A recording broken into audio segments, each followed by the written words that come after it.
हमने बहुत सारे साधकों से सुना भी है और ज़्यादातर जो लोग हैं वो भ्रमित रहते हैं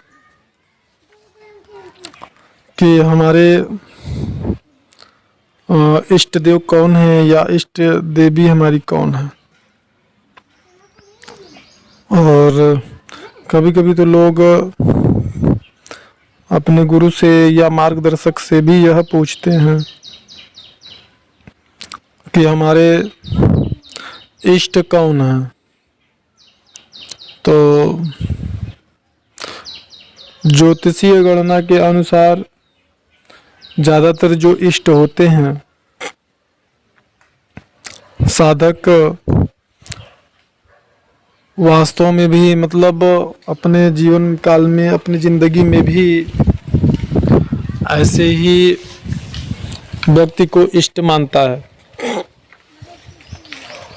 लेकिन कभी कभी ऐसा भी देखा गया है कि आपके ज्योतिषीय गणना के अनुसार आपकी कुंडली में जो इष्ट हैं वास्तव में आप किसी दूसरे ईश्वर यानी भगवान को सगुण ब्रह्म को इष्ट मानने लगते हैं। ऐसा हमारी परिस्थितियों के अनुसार भी होता है, हमारे संगति अनुसार भी होता है और हमारे कर्मों के अनुसार भी होता है। और जो लोग गुरु से या मार्गदर्शक से यह कहते हैं कि कृपा करके बताएं कि हमारा इष्ट कौन है,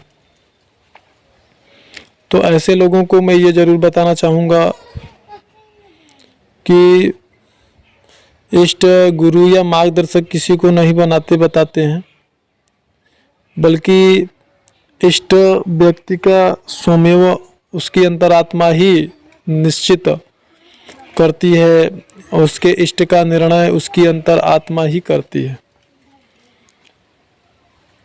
और सबसे पहले तो यह सबको समझना चाहिए कि इष्ट किसको माना जाता है या इष्ट किसे कहते हैं।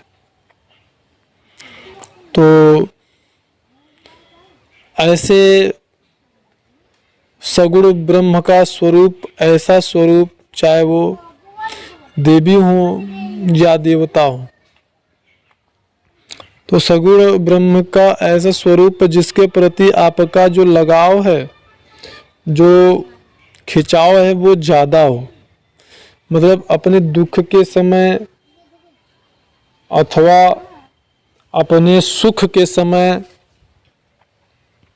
जिसको बहुत ज़्यादा आप याद करते हो हर परिस्थिति में, तो ऐसे ही देवी या देवता आपके इष्ट कहे जाते हैं। या किसी भी व्यक्ति को अपने बहुत ज़्यादा प्रसन्नता पे, किसी उपलब्धि पर, किसी विशेष मनोकामना की पूर्ति होने पर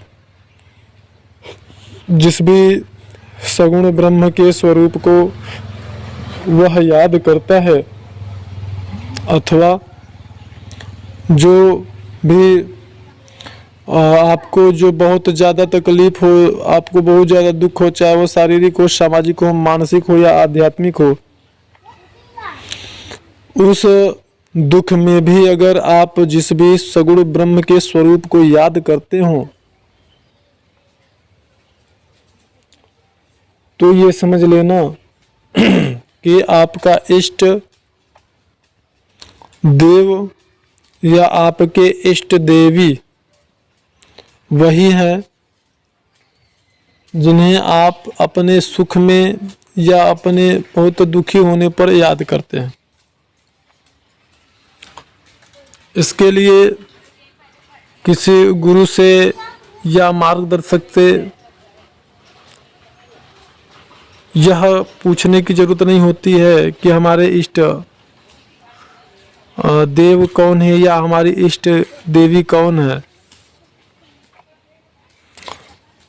जिस प्रकार से कोई भी व्यक्ति हो वो अच्छा करता है या बुरा करता है, उसकी अंतरात्मा प्रथम मार्गदर्शक होती है। हर एक जीवात्मा का जो अंतर्मन होता है, उस अंतर्मन से उसे यह आवाज़ जरूर आती है कि तुम जो कर रहे हो वो सही है या तुम जो कर रहे हो वो गलत है। पहले ही वह आपको एक बार रोकती है। आपका प्रथम मार्गदर्शन वहीं से होता है। इसी प्रकार अच्छे या बुरे टाइम में आप जिस भी शक्ति को याद करते हैं वही आपका इष्ट देव या इष्ट देवी होते हैं। तो इसको समझें और भ्रमित होने की आवश्यकता नहीं है। आपको अगर सच्ची श्रद्धा उनसे अगर आपकी लग गई, आपकी भक्ति, आपका भाव यदि उनके प्रति स्थिर हो गया, तो ये आप समझ लेना कि आपकी ये जीवन रूपी नौका जो है वह वो पार लगा देंगे। इसमें कोई संदेह नहीं है कि हर व्यक्ति अपने कर्मों को जरूर भोगता है, कड़वा प्रकृति का सत्य है। लेकिन यह भी उतना ही कड़वा सत्य है कि जो सगुण ब्रह्म होता है, अगर आप उसके साथ भाव आपकी लग गई, भक्ति स्थिर हो गई, तो बहुत ज़्यादा मात्रा में आपके कर्मों को वो नष्ट कर देते हैं।